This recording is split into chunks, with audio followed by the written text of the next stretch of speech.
I know how hard it is to start blogging, but case studies like this one I'm about to share with you have helped me through those first few tough months where nothing seems to be happening. Do you want to learn how I did it? Because in this video I'll share exactly how I got to $32 per month after just 4 months as my first month on Ezoic. Let's dive in the computer for this.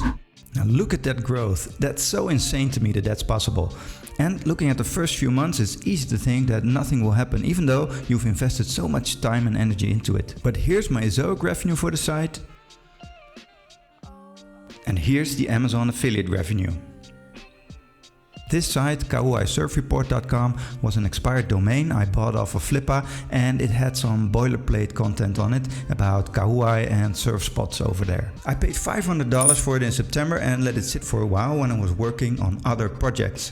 Then at the end of March I finally decided what to do with it because I wanted to learn more about skimboarding myself. Here's what I did to get it up and ready for growth, and you can do this too very easily without any paid tools. Now this is not your typical keyword research or your best X4Y type of writing. So be ready to ask the questions that your audience is asking and really start helping people. Now this works best if you're actually interested in your topic, because you're going to find out some pretty cool stuff about your niche.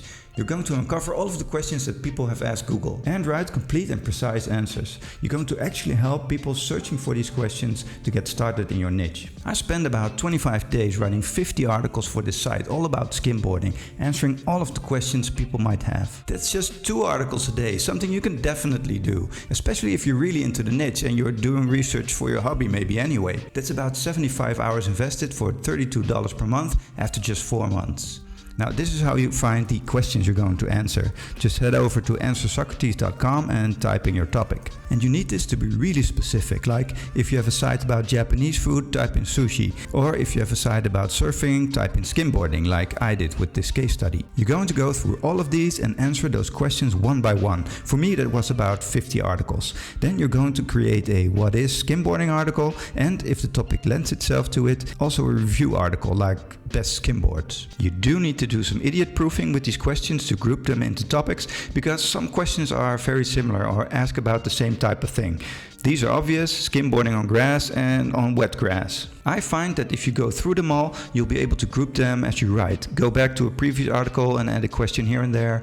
It's kind of like the Army Ants method I heard Morten Storgard mention. And with this specific type of article here that I call the Army Ants method, I go after topics so small and so insignificant on their own that they will not really make for a good article on their own. So the idea here is to take a whole bunch of tiny topics around the same, you can say, keywords, as the same main topic, and then put them all in one article.